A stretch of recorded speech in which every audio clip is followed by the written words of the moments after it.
Friends, വണ്ടി Chevrolet enjoy ആണ്.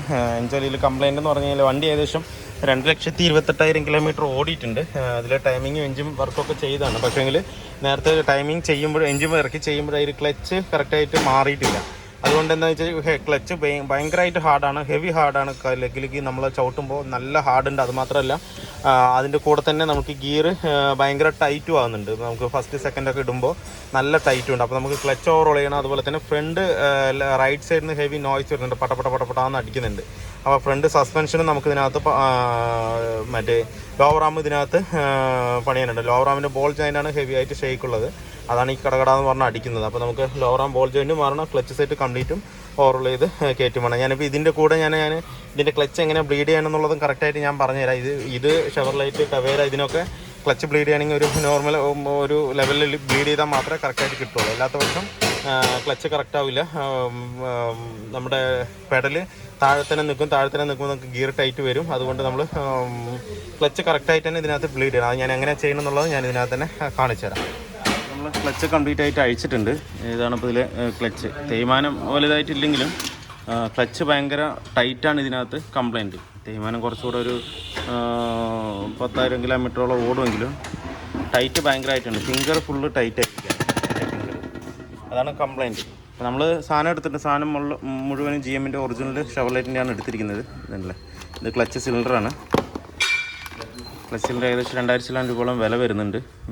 ഇതിൽ MRP ഉണ്ടാവില്ല. MRP ഒക്കെ കട്ട് ചെയ്തിട്ടൊക്കെ ഒരു തരിക. അതല്ലേ, MRP ഒന്നും ഇല്ല ഇതിനകത്ത്.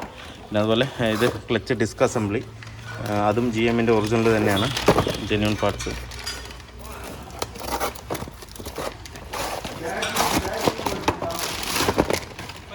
ഇതാ വരുന്നത്, ഒരു മിനിറ്റ് ഇതാ വരും. ഇതാണ് വരുന്നത്. ലൂക്കിൻ്റെ ക്ലച്ച് തന്നെയാണ് വരുന്നത് ഷെവർലൈറ്റിന്. നമ്മൾ ഒറിജിനൽ തന്നെ എടുത്തിട്ടുണ്ട് GMൻ്റെ. ഇത് ക്ലച്ച് കവർ അസംബ്ലി.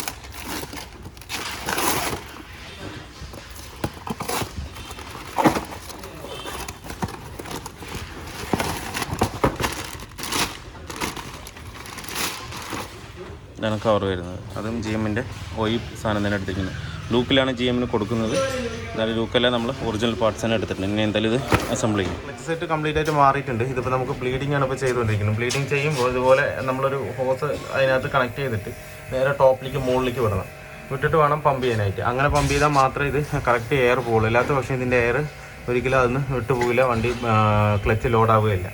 ഇങ്ങനെ ചെയ്ത് കുറേ പ്രാവശ്യം ആക്കേണ്ടി വരും, എന്നാൽ മാത്രമേ ഇതിൻ്റെ എയർ പോകുള്ളൂ. ഈ ഒരു വണ്ടി അതുപോലെ എൻജോയ് ഇത്തിരി പ്രയാസമാണ് ചെയ്യാനായിട്ട്. അപ്പോൾ കണക്ട് ചെയ്തിട്ട് അവിടെ നിന്ന് പമ്പ് ചെയ്തുകൊണ്ടിരിക്കുക. അവിടെ നിന്ന് ഒരാൾ പൊട്ടിച്ച് തുറന്ന് അങ്ങനെ എടുത്തിട്ട് വേണം ബ്ലീഡ് ചെയ്യാനായിട്ട്. കുറച്ച് നേരം ഇങ്ങനെ വെച്ചാലും കുറച്ച് എയർ പോവും. പിന്നെ പമ്പ് ചെയ്തെടുക്കുക തന്നെ വേണം. അവിടെ ബ്ലീഡിങ് കഴിഞ്ഞിട്ടുണ്ട്. ഏകദേശം 20 മിനിറ്റ് അരമണിക്കൂറോളമായി ഇപ്പോൾ നമ്മൾ ബ്ലീഡ് ചെയ്തുകൊണ്ടിരിക്കണം ഇതിനകത്ത്. ഇതിപ്പോൾ അങ്ങനെ ചെയ്താൽ മാത്രമേ ഇത് കറക്റ്റ് ബ്ലീഡിങ് ആവുള്ളൂ. നമ്മൾ അവിടെ ലോഡ് ചെയ്ത് ഇവിടെ പൊട്ടിക്കുക, പിന്നെയും ലോഡ് ചെയ്യുക, പെഡൽ ലോഡ് ചെയ്യുക. പെഡൽ ഒരിക്കലും വരില്ല, ഒരു 10-20 മിനിറ്റിനൊന്നും പെഡലാവില്ല. എന്താണെന്ന് വെച്ച് കഴിഞ്ഞാൽ ഇതിൻ്റെ കൺസ്ട്രക്ഷൻ അങ്ങനെയാണത്.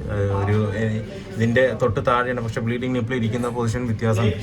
അപ്പോൾ അതുകൊണ്ടാണ് നമുക്ക് ഈ ബ്ലീഡിങ് കറക്റ്റായിട്ട് കിട്ടാത്തത്. അപ്പോൾ നമ്മൾ ലോഡ് ചെയ്ത് പിന്നെ ഇവിടെ പൊട്ടിക്കും, പിന്നെ അവിടെ പമ്പ് ചെയ്യും, പിന്നെയും പൊട്ടിക്കും, പിന്നെയും പമ്പ് ചെയ്യും, പൊട്ടിക്കും. അങ്ങനെ ഒരു ഏകദേശം 20 മിനിറ്റ് 30 മിനിറ്റോളം എടുത്താൽ മാത്രമേ നമുക്ക് കറക്റ്റ് ബ്ലീഡിങ് ആയിട്ട് വരുള്ളൂ.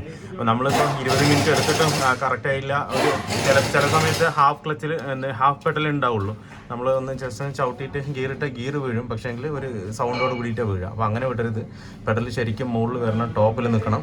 അപ്പോൾ ഏകദേശം ഒരു മിനിറ്റ്, ഒരു 20 മിനിറ്റ് 30 മിനിറ്റ് എങ്കിലും അരമണിക്കൂറെങ്കിലും എടുക്കുന്നത് ഇപ്പോൾ ബ്ലീഡ് ചെയ്യാനായിട്ട്. ഇപ്പോൾ ബ്ലീഡ് ചെയ്ത് നമ്മൾ കറക്റ്റ് ചെയ്തിട്ടുണ്ട്. ഇപ്പോൾ പെഡൽ പക്കയാണ്. ഇതുണ്ട്. ഇപ്പോൾ നമുക്ക് ഈ ഒരു ഫ്രീ പ്ലേ മാത്രമേ ഇതിനകത്തുള്ളൂ, കണ്ടില്ലേ? ഇത് നോർമൽ എല്ലാ വണ്ടിക്കുള്ള ഫ്രീ പ്ലേ ആണ് ഈ പ്ലേ. പിന്നെ ബാക്കിയെല്ലാം ലോഡോട് കൂടിയിട്ടാണ് അതെന്ന് വെച്ചാൽ നമുക്ക് ചവിട്ടാം. പുതിയ ക്ലച്ച് ആയതുകൊണ്ട് നമുക്ക് സിംഗിൾ തന്നെ ചവിട്ടാൻ പറ്റും. പക്ഷേ ഫ്രീ പ്ലേ നമുക്ക് കുറച്ച് തന്നെ ഉള്ളൂ. അപ്പോൾ ഇങ്ങനെ വേണം ബ്ലീഡ് ചെയ്യാനായിട്ട്. എന്നാലും മാത്രമേ അത് കറക്റ്റായിട്ട് ബ്ലീഡ് ആവില്ല. അതായത് 10 മിനിറ്റ് ചെയ്തിട്ട് കിട്ടില്ല എന്ന് പറഞ്ഞ് നമ്മൾ വീണ്ടും ഗിയർ ബോക്സ് ഇറക്കി വീൽ സിലിണ്ടർ വീണ്ടും റിപ്പീറ്റ് മാറ്റേണ്ട ആവശ്യമില്ല. എനിക്ക് ഒരുപാട് കോൾ വന്നിട്ടുണ്ട് ഇങ്ങനെ എൻജോയുടെ വീൽ സിലിണ്ടർ 2-3 പ്രാവശ്യം മാറ്റിയിട്ടും ബ്ലീഡ് ആവുന്നില്ല എന്ന് പറഞ്ഞത്. അത് ബ്ലീഡിങ് കറക്റ്റ് ആകാത്തതുകൊണ്ട് വരുന്നതാണത്. ഏകദേശം ഒരു അരമണിക്കൂറെങ്കിലും അത് ബ്ലീഡ് ചെയ്താൽ പക്ക കറക്റ്റ് കിട്ടുള്ളൂ. ഇതിപ്പോൾ ഓക്കെയാണ്, പക്ക ഓക്കെ. നമ്മൾ ചവിട്ടുമ്പോഴും പക്ക ഫ്രീ ആയിട്ട് തന്നെ ചവിട്ടുന്ന ഫ്രീ പ്ലേ അതിനകത്ത് ഒട്ടുമില്ല. അങ്ങനെ വേണം ഇരിക്കാനായിട്ട്. അല്ലെങ്കിൽ ഗിയർ ടൈറ്റ് വരും, അതുപോലെ ഗിയർ വീഴില്ല. അപ്പോൾ ഫസ്റ്റിന് പകരം തേർഡ് ഇട്ട് ഓടിക്കും, അങ്ങനെ ക്ലച്ച് കരിഞ്ഞു, അങ്ങനെ ഒരു അവസ്ഥ നമുക്ക് ഉണ്ടായിട്ടുണ്ട്, അനുഭവം ഉണ്ടായിട്ടുണ്ട്. അതുകൊണ്ടാണ് പറയുന്നത്. ഏകദേശം ഒരു അരമണിക്കൂറെങ്കിലും ഇത് ചെയ്താൽ മാത്രമേ കറക്റ്റ് ആവുള്ളൂ. ഇപ്പോൾ കറക്റ്റാണ്, പക്കയാണ്. അതുപോലെ കാലുകൊണ്ട് നമുക്ക് പയ്യെ ചവിട്ടുമ്പോൾ തന്നെ കറക്റ്റ് ക്ലച്ചിൻ്റെ ആ ഒരു സ്മൂത്ത്നെസ്സും കിട്ടുന്നുണ്ട്, ആ പെഡലും കറക്റ്റായിട്ട് തന്നെ ഇതിനകത്തുണ്ട്. ഇനിയുള്ളത് ലോ റാം മാറ്റാനുണ്ട്. അത് ഏകദേശം 3535 രൂപ MRP വരുന്നുണ്ട്. ഇനിയിപ്പോൾ നമുക്ക് ലോ റാം കൂടി ചേഞ്ച് ചെയ്യണം. ഇതിൻ്റെ ലോ റാമിൻ്റെ ബോൾ ജോയിൻ്റാണ് പോയിരിക്കുന്നത്. പക്ഷേ അതിൻ്റെ ലോ റാമിൻ്റെ ബോൾ ജോയിൻ്റ് ആയിട്ട് നമുക്ക് ഇതിനകത്ത് മാറാൻ കഴിയില്ല, അത് ഇൻബിൽറ്റ് ആയിട്ടാണ് വരുന്നത്. അപ്പോൾ അസംബ്ലി ആയിട്ട് തന്നെ മാറണം. പുഷൊക്കെ ആണെന്നുണ്ടെങ്കിൽ നമുക്ക് പ്രസ് ചെയ്യാൻ പറ്റും. ലോ റാം ബോൾ ജോയിൻ്റ് ആണെന്നുണ്ടെങ്കിൽ അസംബ്ലി റൂട്ടിൽ തന്നെ മാറണം. ഇനിയിപ്പോൾ നമുക്ക് ലോ റാം കൂടെ അതിൽ മാറ്റി. എൻജോയുടെ വർക്ക് ഫുള്ളി കംപ്ലീറ്റ് ആയിട്ടുണ്ട്. ഇതിലിപ്പോൾ ചേഞ്ച് ചെയ്തതെന്ന് പറഞ്ഞു കഴിഞ്ഞാൽ ഫ്രണ്ടിലെ റൈറ്റ് സൈഡിലെ ലോ റാമും അതുപോലെ ക്ലച്ച് സെറ്റും ആണ് റീപ്ലേസ് ചെയ്തത്. ക്ലച്ച് സെറ്റ് ഞാൻ പറഞ്ഞല്ലോ ബ്ലീഡ് ചെയ്യണത്, ഞാൻ പറഞ്ഞതുപോലെ ഒരു 10-20 മിനിറ്റ് അരമണിക്കൂറോളം ചെയ്യേണ്ടി വരും, എന്നാൽ മാത്രമേ അത് ക്ലിയർ ആവുള്ളൂ. അല്ലാത്ത പക്ഷം ബ്ലീഡിങ് കറക്റ്റ് ആവില്ല. അത് മാത്രം ഒന്ന് ശ്രദ്ധിക്കാനുണ്ട് ഇതിനകത്ത്, വേറെ ഒന്നുമില്ല. ബാക്കി നമ്മളെല്ലാ സാധനവും ഒറിജിനൽ തന്നെയാണ് ഇട്ടിരിക്കുന്നത്. ഇപ്പോൾ ക്ലച്ച് പെടൽ കറക്റ്റ് നല്ല സ്മൂത്ത് ആയിട്ടുണ്ട്. നേരത്തെ ഭയങ്കര ഹാർഡായിരുന്നു. അതുപോലെ ഹാഫ് ക്ലച്ചിലാണ് നിൽക്കുന്നത്. ഗിയർ ചെറിയൊരു ടൈറ്റ് ഉണ്ടായിരുന്നു, ഇപ്പോൾ അതെല്ലാം ഓക്കെ ആയിട്ടുണ്ട്. പിന്നെ ഇതിന് കേബിളിൻ്റെ ഒരു പ്ലേ ഇതുണ്ടോ, ഗിയറിലാണ് പോണത്, പക്ഷേ ഗിയറിൻ്റെ ഒരു പ്ലേ ഉണ്ട്. അപ്പോൾ അത് കേബിൾ തന്നെ മാറ്റണം, അല്ലാതെ മാറില്ല. അപ്പോൾ ആ ഒരു കംപ്ലൈൻറ്റ് മാത്രമേ ഉള്ളൂ, ബാക്കിയെല്ലാം ഓക്കെയാണ്. വണ്ടിയും അതുപോലെ പുള്ളിങ്ങും കാര്യങ്ങളെല്ലാം പക്ക പെർഫെക്റ്റ്ലി ഓക്കെയാണ്. നേരത്തെ ആ സൗണ്ട് പിന്നെ ഇപ്പോൾ കട്ട് റൂട്ടിലൊന്ന് ഓടിച്ച് നോക്കണം, എന്നാൽ മാത്രമേ നമുക്ക് ആ സൗണ്ടിൻ്റെ കാര്യം കറക്റ്റായിട്ട് പറയാൻ പറ്റുള്ളൂ. അപ്പോൾ നമ്മളത് പോക്കറ്റ് റോട്ടിലാണ് ഓടിക്കുന്നത്. ആ നേരത്തെ ആ ഒരു സൗണ്ട് ഇപ്പോൾ ഒട്ടും തന്നെ ഇതിനകത്തില്ല. ആ നേരത്തെ കട്ടപ്പെട്ട സൗണ്ട് ആയിരുന്നു. വെച്ചാൽ ലോ റാം അത്രത്തോളം പോയിട്ടുണ്ട് അതിനകത്ത്, അതുകൊണ്ടാണ് അത്രയും സൗണ്ട് അതിനകത്ത് വന്നത്. അപ്പോൾ നമ്മളിപ്പോൾ ലോ റാമും അസംബ്ലിയോട് കൂടി ചേഞ്ച് ചെയ്തപ്പം ആ സൗണ്ട് പക്ക ഇപ്പോൾ കംപ്ലീറ്റ്ലി പോയിട്ടുണ്ട്. വേറെ സൗണ്ടോ കാര്യങ്ങളൊന്നുമില്ല അല്ലേ. വണ്ടി പക്ക ഓക്കെ തന്നെയാണ്. ഇനിയിപ്പോൾ വീൽ അലൈൻമെൻറ്റ് മാത്രം ഇതിനകത്തൊന്ന് ചെയ്യാനുണ്ട്.